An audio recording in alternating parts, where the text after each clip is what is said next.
하나님께 주신 말씀은 사도행전 4장 13절로 22절 말씀입니다. 하나님의 말씀을 전하는 것을 지금 금지하고 하나님의 말씀을 전하지 못하게 하고 하나님 이름으로 예수 그리스도 이름으로 아무것도 못하게 하지 말라고 위협하고 협박하고 있습니다. 요즘은 그런 게 어디 있어요 하실지 모르겠지만 예수님 시대나 지금이나 별 차이는 없는 것 같습니다. 밖에 즉 생명의 위협을 느낄 정도로 전도를 못하게 하고 있지는 않지만 편협한 신앙으로 낙인 찍고 예수 그리스도 이외에 다른 구원의 방법을 주장하는 타 종교도 인정하는 것이 인류의 화합과 타 종교에 대한 배려라고 하면서 기독교의 전도를 많이 막고 있고 또한 기독교 교인들마저도 전도하여 즉 예수 그리스도의 십자가의 도를 전하는 것을 꺼려하고 전자하는 기독교인들로 점점 쇠퇴되어 가고 있는 것도 사실인 현재 시점에 오늘 이 본문은 저와 여러분에게 큰 자극이 됩니다. 공의회가 베드로와 요한을 붙잡았습니다. 예수 그리스도의 이름으로 기적을 행하는 것을 보고 붙잡아두고 협박을 합니다. 예수 그리스도 이름으로 뭘 아무것도 하지 말라 했죠. 그런데 이미 5,000명이나 되는 사람들이 베드로와 요한의 설교를 듣고 그 표적을 보고 믿기 시작하고 있습니다. 그리고 이 병나은 자는 40여 세가 넘었다. 즉 젊어서 어떻게 해볼 수 있는 게 아니라 이미 노쇠해서 자연적인 치유가 전혀 될 수 없는 그야말로 완벽한 기적이다. 이걸 보고 사람들이 하나님께 영광을 돌리고 있고 예수 그리스도의 이름을 그 이름의 권세를 믿기 시작하고 있는 것을 보고 공의회는 적지 않게 당황하고 그래서 어떻게 해야 될 오늘 본문에서는 어떻게 해야 될 방법을 찾지 못하니까 어떻게 한다고요? 위협해서 더 이상 소문이 퍼지지 못하게 막자라고 하는 미봉책을 사용합니다. 그래서 경고를 하죠. 너 이제 나가서 다시 내 얘기하지 마. 예수 그리스도 이름으로 출동을 하지 마. 라고 경고를 해서 내보냅니다. 근데 이때 베드로와 요한은 내가 당신들 말, 너희들 말을 듣겠어? 하나님의 말씀을 듣는 게 옳겠어? 라고 물어봅니다. 그리고 내가 보고 듣는 것을 내가 말하지 아니할 수 없다. 성령이 충만한 상태에서 베드로는 지금 말하고 있습니다. 이게 무슨 말이냐면요. 이 베드로의 협박에 대한 위협에 대한 이 답변, 하나님의 말씀을 듣는 것이 옳다라고 주장하면서 보고 들은 것을 말하겠다라고 자신의 신념을 굽히지 않는 이것이 왜 대단한 거냐면요. 당시에 이때는요. 한 번 뭘 잘못해서 잡혀가면 경고를 합니다. 이렇게 한 방에 경고를 해서 다시 그러지 마! 보내요. 근데 문제는 두 번째 잡혀요. 문제가 생겨요. 한 번은 봐줘요. 이렇게. 두 번째 경고를 하고 한 번 더 하면 무슨 일이냐면 베드로와 요한 알았을 거예요. 두 번째 잡혀게 되면요. 이 사람들은 채찍질을 당합니다. 채찍이 우리 이상한 영화에서나 보는 그걸 가죽 건 아니에요. 여기서 채찍은요. 끝에 쇠가 달리고 칼이 달리고 그래서 한 대 때리면요. 살집이 두두두 일어나는 그런 무시무시한 채찍을 39대 때려요. 재범인 경우에. 죽는다고 봐야죠. 그 고통이 다음번에 잡혀 있을 거예요. 이 무시무시한 일이 일어난다는 걸 알고 있음에도 불구하고 베드로와 요한은 이렇게 담대하게 오늘 너희들 말을 듣는 게 옳을까? 하나님 말씀을 듣는 게 옳을까? 나는 보고 들은 것을 말할 것이다라고 선포하고 있는 거예요. 베드로와 요한은 지금 사람 앞에 서 있는 세상 권력이라고 하는 공의회 앞에 서 있는 것이 아니라 자기들이 하나님 앞에 서 있다는 사실을 알고 있습니다. 저와 여러분도 이 세상 속에서 살아감지라도 항상 하나님 앞에서 살아가고 있다는 것을 잊지 마시기 바랍니다. 우리는요 외부적인 유혹이나 내적인 나의 욕심, 탐욕 이런 것들을 만족시키려고요 세상과 타협하고 하나님의 말씀을 거역 내지는 잠깐 내게서 이루어지는 것을 보류하는 그런 기독교에 되어서는 안 될 것입니다. 이거는 그냥 해주세요. 다음부터 말 잘 들을게요. 이런 거 안 된다는 얘기예요. 마귀가 불 날리고 입에서 불 뿜는 게 마귀가 아니고요. 제가 여러분 마음속에서요 성령 충만함을 방해하고 성령의 열매가 되는 것이 9가지 열매 아시죠? 그게 아니라 저와 여러분의 자존심을 자극하고요. 여러분의 존재감을 자극하고요. 내 것을 주장하게 하고요. 남의 처지가 아니라 내 처지가 슬프고 불쌍하다고 내 처지가 제일 딱하니까 하나님 저를 도와주셔야 됩니다 라고 하는 게 성령 충만함이 아니라 그게 마귀가 들끓고 있는 우리들의 마음 상태고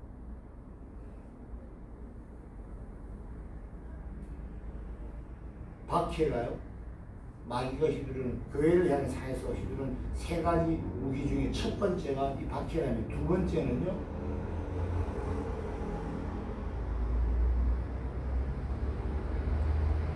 도덕적인 타협을 통해서 그리고 그릇된 가르침을 통해서 교회가 무너지게 애쓰는 게 마귀들이 하는 짓입니다.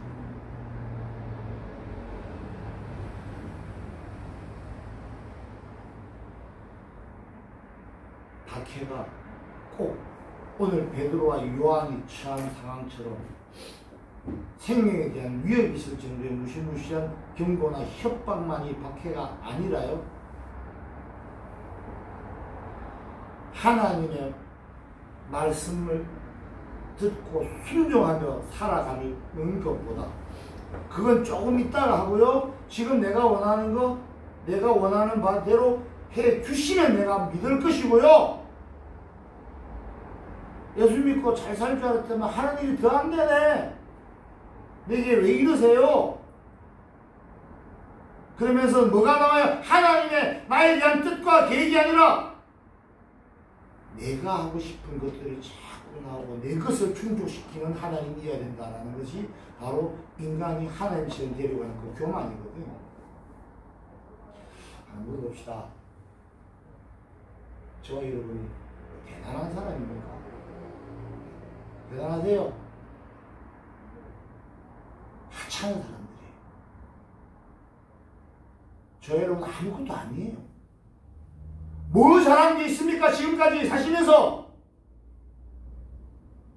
얼마나 남에게 기쁨을 주시고 얼마나 남을 섬기시고 사셨습니까? 그것 또한 자기 만족을 위해서 그런 건 아닐까요? 그런 생각도 해보셔야 됩니다. 그런 하찮은 그런 쓰레기같이 살아온 저와 여러분을요 하나님은요 예수 그리스도라는 안경을 쓰시고 우리를 보시니까 그런 지저분하고 더러운 저와 여러분이요 하나님 보시기에 예수 그리스도 안에서 보시기에 이제 하나님의 자녀로 삼아주시고 의롭다 해주십니다. 여러분의 의가 있습니까? 추악한 죄밖에 없지 않습니까? 예수 믿는다 하면서도 언제 한번 예수님처럼 살아본 적이 있습니까? 그런 더러운 저와 여러분이에요. 그런데 무슨 자존심이 그렇게 자존감이 필요하십니까?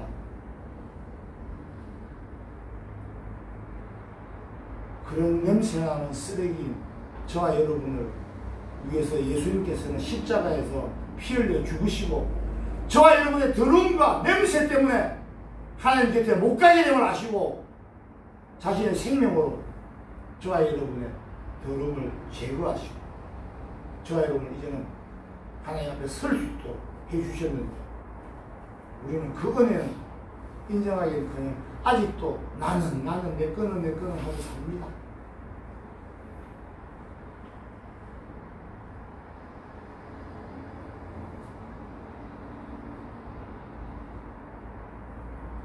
외부에서 오는 위협과 경고가 박해가 아니라 마음속에서 성령의 음성을 무시하고 내 하고 싶은 대로 나를 자꾸 끄집어내서 하나님을 지금 박해하고 있지는 않은가 생각해봐야 돼요.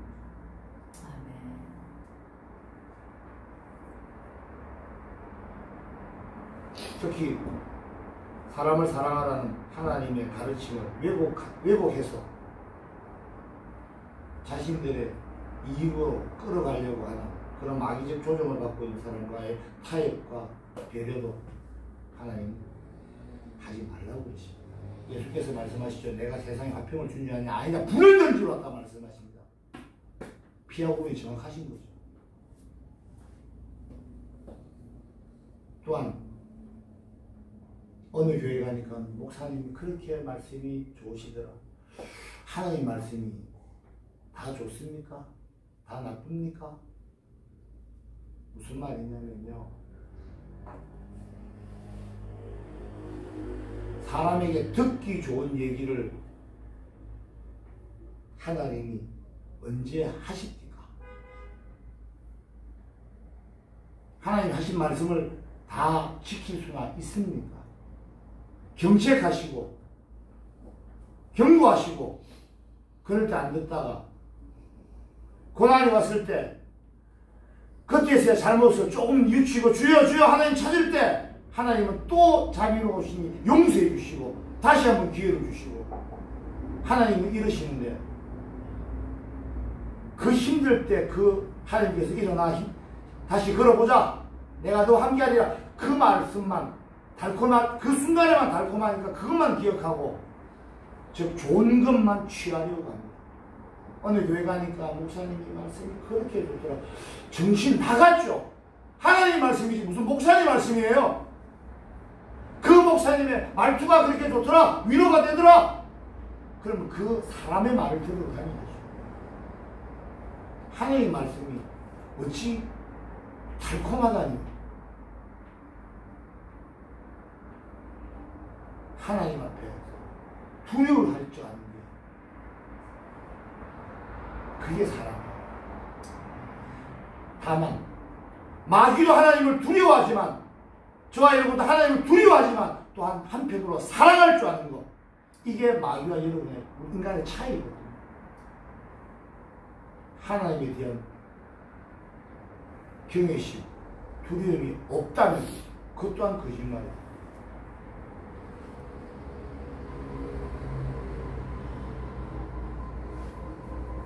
듣기 좋은 소리 많이 하고 힐링이 된다. 교회 와서 힐링하고 왔어요? 교회 힐링하고 온다는 사람들 이야기 들으면 제가 깜짝깜짝 놀랍니다.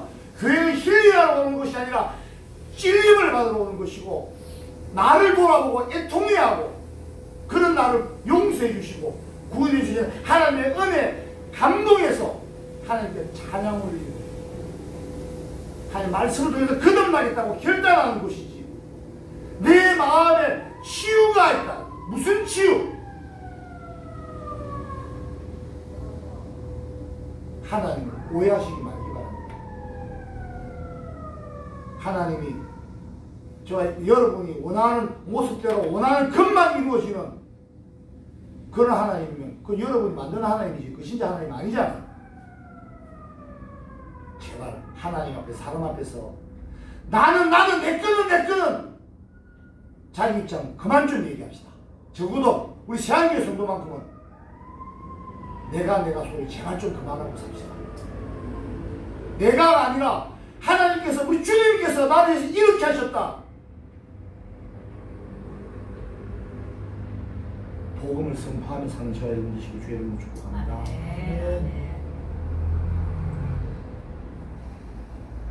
갈라디아서 1장 9절에서 12절로 사도 바울을 통해서 말씀하십니다. 우리가 전에 말하였거니와 내가 지금 다시 말하노니 만일 누구든지 너희가 받은 것 외에 다른 복음을 전하면 저주를 받을지어다. 이제 내가 사람들에게 좋게 하랴 하나님께 좋게 하라. 사람들에게 기쁨을 구하랴. 내가 지금까지 사람들의 기쁨을 구했다면 그리스도의 종이 아닙니다. 형제들아, 내가 너에게 알게 하노니 내가 전한 복음은 사람의 뜻을 따라 된 것이 아니니라. 이는 내가 사람에게서 받은 것도 아니요 배운 것도 아니요 오직 예수 그리스도의 계시로 말미암은 것이다. 아멘. 자, 예배 자리에 선포되어진 하나님의 말씀이 이제 어떤 성격인지 아시겠죠? 사람을 위해서 듣기 좋으라고 하는 말이 아닙니다. 하나님의 말씀을 듣고 선포되어진 그 말씀을 통해서 찔림을 받고 그 말씀을 통해서 자기 자신을 발견하고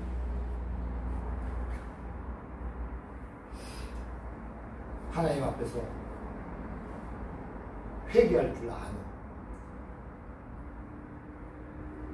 그런 성도가 되어야 하는 것입니다. 속간에 대해서 너 자신을 알려라고 했던 말, 여러분들은 내가 누군지 알아라는 말처럼 들리시겠지만요, 저는 다르게 해석합니다. 네 꼬라지가 이 모양이라는 걸 알라는 거예요. 너는 하찮은 존재라는 거예요. 하찮은 너는 하나님께서 귀히 여기준다고 자기 스스로 나도 잘났다고 이래서 살아서 안 된다는 얘기예요.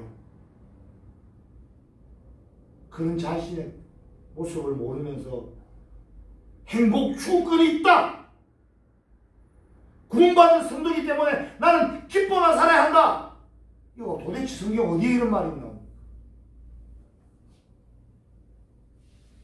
내게 주신 모든 것을 먼저 감사하고 기뻐해야지.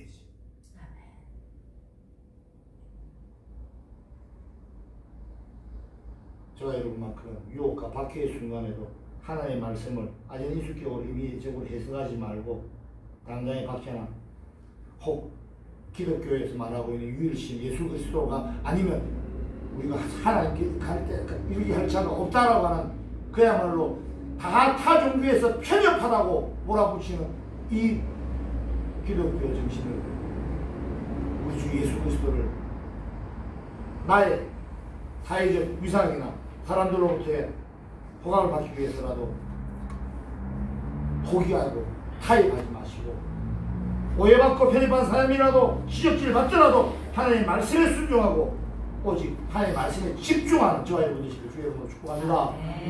오늘 본문에서는요, 하나님께서 보내신 구원자 예수 그리스도 외에는 하나님께로 갈 자가 없다라고 베드로가 자꾸 선포를 하죠. 그랬더니 이 세상의 기독권자와 종교를 특히 하나님을 이용해서 먹고 살고 있던 이 사람들이요, 이 세상 기독권자들이 저항하고 맞서고 있습니다.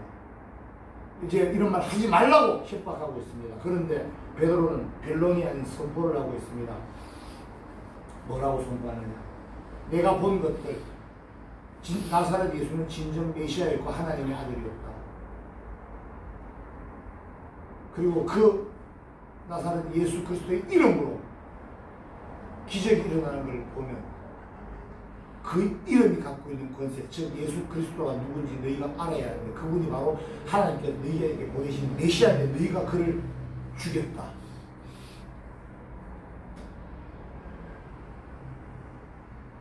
이 얘기를 듣는 사람들은 얼마나 불편할까요?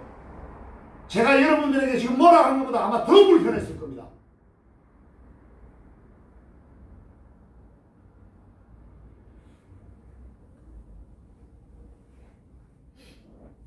이 세상은요, 예수님 때부터 지금까지요, 하나님의 나라가 이미 도래한 것을 알고 있음에도 불구하고 부정하고 있습니다.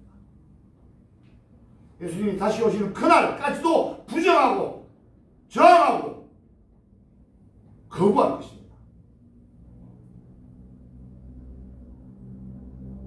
그런 세상에 베드로처럼 예수가 그리스도이시고 하나님의 아들이시고 저와 여러분의 구원자시라는 걸 선포하는 담대한 삶을 살아가는 저와 여러분 되시길 주의 이름으로 축복합니다.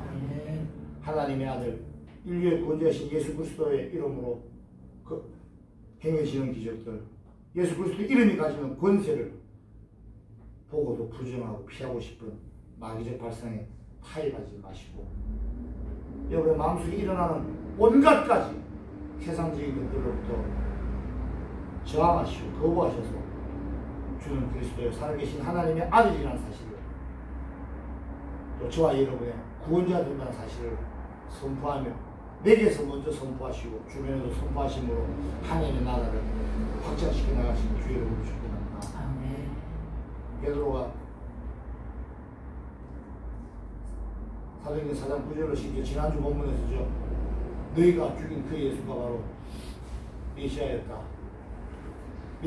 예수란 이름 말고는 하나님께서 구원자로 주신 이름이 없다라고 선포하는 것을 들은 이 세상과 하나님을 이용해서 먹고 살던 그 대제사장들이, 이 세상 막이죠.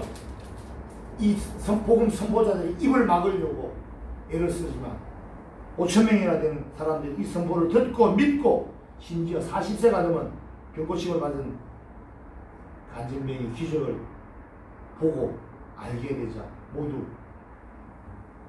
하나님께 영광을 돌립니다. 이걸 보고, 이 명백한 사실을 보고 아무리 자신들의 이익을 위해서 하나님의 아들을 죽였던 그 강신장들도 이 베드로와 요한을 어떻게 하지 못하고 위협하고만 풀어줍니다. 무슨 말입니까? 하나님께서 작정하신 일, 하나님의 나라를 확장시키는 이 행진을 막을 자가 아무도 없다는 사실을 믿으시고 담대하게 하나님의 나라의 행진자가 되신 주의 이름으로 축복합니다.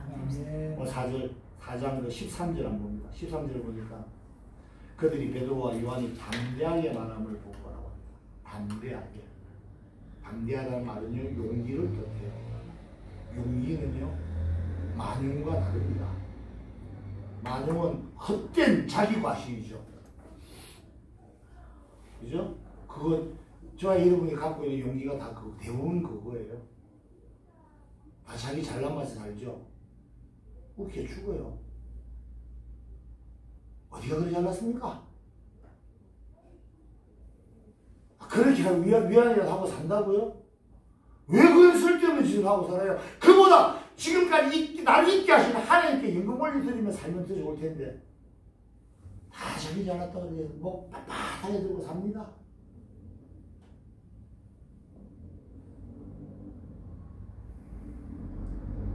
그걸 뭐라고 한다고요? 만용이라 그런다고요.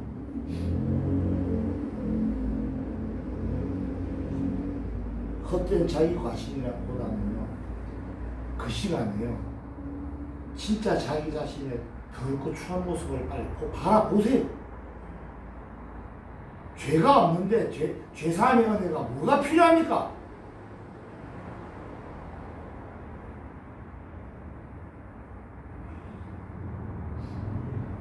교회 왔더니 왜 자꾸 목사님은 더러운 놈이라고 그러고 쓰레기라고 그러고 이까짓 게 뭔데라고 그러고 당당하게 살지 말고 훔치지 살라고 그러고 이상한 얘기만 하십니까? 라고 생각하실 수도 있을 겁니다. 근데요, 하나님 앞에서 자기 자신의 모습이 이렇지 않는다면 구원의 대상이 아닐 겁니다. 죄가 없는 줄 하나님 왜 구원하시겠습니까? 죄가 없는데 왜 죄사함의 은혜가 필요합니까? 은혜를 크게 하게 더하려고 죄를 지으라는 얘기가 아니죠. 나를 제발 좀 똑바로 들여다보시라는 거예요.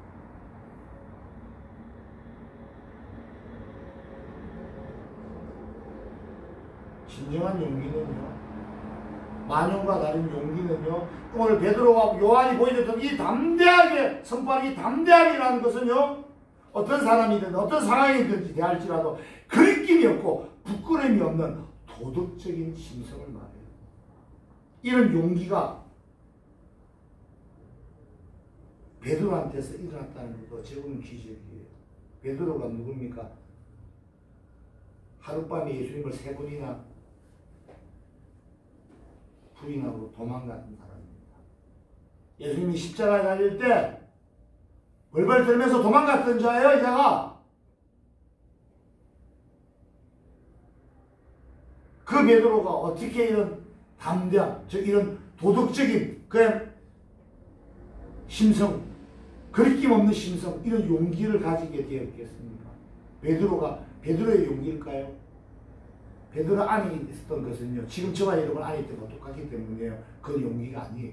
그건 전부 다 만용이고요. 거짓된 자기 확신이고요. 진정한 용기, 이 베드로가 가졌던 이 담대함, 이 용기는요, 부활한 주님께서 주신 용기이고 성령께서 주시는 신령한 용기라는 사실을 믿으시기 바랍니다. 박해와 도덕적 타협과 그때 가르침을 강요하는 세상에 당당히 맞선 베드로의 용기 대단합니다. 이 용기는요, 보면 4장 8절에서 어떻게 해요? 베드로가 성령이 충만하여 이르되, 즉 성령께서 주신 용기고, 성령께서 직접 하신 말씀, 부활하신 예수께서 주신 그 용기라는 사실을 믿으시고, 위협이나 협박이나 유혹에 맞서시기 바랍니다. 성령 충만함으로 성령이 주시는 지혜와 용기로 사셔야 됩니다. 그럴 때 내 것이 아니라 성령께서 주시는 용기와 지혜로 내 마음속에 있는 모든 마귀와 죄악에 대항하여 승리할 수 있고요. 이 세상의 악이요, 저와 여러분은 어찌 해보지도 못하고 오늘 본문처럼 풀어줄 수밖에 없습니다. 내 힘과 능력이 아니라 하나님의 힘과 능력으로 세상에 맞서고 예수 그리스도의 이름으로 승리한 삶을 사는 저와 여러분 되시길 주의 이름으로 축복합니다. 유혹과 맞서십시오. 자존감, 자존심 다 내려놓으세요. 이제 내 이익을 위해서나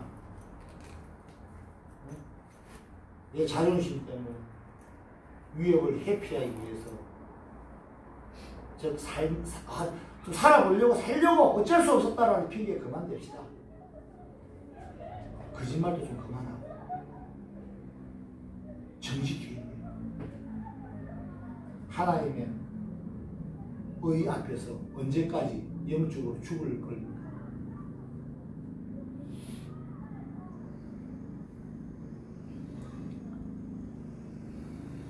그 쓰레기 같은 인생, 그 더러운 냄새 나는 그게 뭐 소중하다고 그거 부여잡느라고 하나님 앞에 자꾸 하나님 앞에서 안 쓰려고 하나님 앞에서 거짓말하고 아닌 척하고 하나님 다 하시는 거예요. 그럼 하나님 안 보는 대로, 하나님 안 보는 데가 어디 지옥 가겠죠. 그 심판의 길로 왜 자꾸 가려고 그러시는 거죠. 하나님 앞에서 영적으로 죽지 마시기 바랍니다. 오히려 위협하고 박해하고 타협하자고 하는 이 세상에 대해서 죽으십시오. 하나님 앞에서 죽으실 것이 아니라 이 세상에, 이 죄악에 대해서 죽으시고 하나님 앞에서는 예수 그리스도의 이름으로 다시 살아나시기 주의 이름으로 축복합니다. 그럴 때 가르침 분별하십시오. 나 이게 너무 좋더라. 좋으면 거기 가서 심판받든가. 나 좋은 게 아니라 나 불편하고 나 힘들더라도 하나님의 말씀이 올바로 선포되어지는 그곳에 가서 하나님 앞에 서셔야 그게 성도입니다. 그럴 때 가르침을 분별하시고 거부하십시오. 기독교만 편협하다고 그렇게 나를 좀 몰아세우는 이 세상에 그래서 적당한 타협은 해도 될 것 같다. 이 타협에 거부하십시오. 그들 말하지만 하나님께서 구원을 위하여 우리에게 주신 이름은 예수 그리스도 한 분밖에 없다는 사실을 믿으시기 바랍니다. 박해의 순간이나 고통의 순간이나 갈등의 순간이나 죄악이 나를 유혹하는 그 순간에 차라리 기뻐하십시오. 이 순간이 내가 죄악을 이기고 성령의 도우심으로 내가 성령 충만해지는 귀한 시간이 될 수 있겠구나 하는 것을 빨리 깨닫고 나의 능력이 아니라 하나님께서 보내신 성령의 도움으로 이 세상을 이길 수 있다는 확신으로 담대하게 죄악에 맞서 승리하시고 주의 이름으로 축복합니다. 죄악과 절대 타협하지 마세요. 내가 상하니까 이 정도로 해도 되냐? 요만큼만. 죄악과 타협은 없습니다. 다시 죄를 금하셔서 예수님은 십자가에 또 매다시겠습니까? 언제까지 매다시겠습니까? 물론 예수님 그래 기꺼이 너희 죄를 있을 때 또 매달리면 하실 수 있겠죠. 하나님이시니까 사랑이시니까. 그렇다고 해서 예수님은 그러시니까 한 번 더 죽으세요. 정말 그런 말 할 자신 있으십니까? 제발 남의 얼굴에 뭐 묻은 거 보지 마시고 자기 얼굴에 여러분의 마음속에 끼어있는 그때 그 더러운 냄새나는 것들 그거 쳐다보시고 청소하십시오. 뇌물 안 되십니까? 말씀과 기도가 도움이 되십니다. 말씀 읽고 기도하시고 찬양하시고 즉 내 안에 나를 성령께서 깨끗이 해주시고 이제 나의 죄를 묻지 아니하시고 의롭다 하시는 하나님 앞에서 살아가시는 저와 여러분 되시기 주의 이름으로 축복합니다. 오늘 베드로의 선포를 보셨습니다. 사람의 말을 듣는 것보다 하나님의 말씀을 듣는 것이 옳다라고 하고 내가 보고 들은 것을 말하지 아니할 수 없다고 담대하게 말하는 베드로의 고백과 선포가 저와 여러분의 고백과 선포가 되기를 주의 이름으로 축복합니다. 소탕 되시나 말했습니다. 당장 크게 보이고 급해 보이고 중요해 보이는 일이지만 금방 사라질 인간의 욕심과 세상의 유혹을 예수 그리스도의 이름으로 물리치시고 승리하는 삶을 사시는 저와 여러분 되시고 주의 이름으로 축복합니다. 한마디 이제부터 영원한 하나님의 은혜로 세상 사시는 주의 이름으로 축복합니다. 기도하시겠습니다.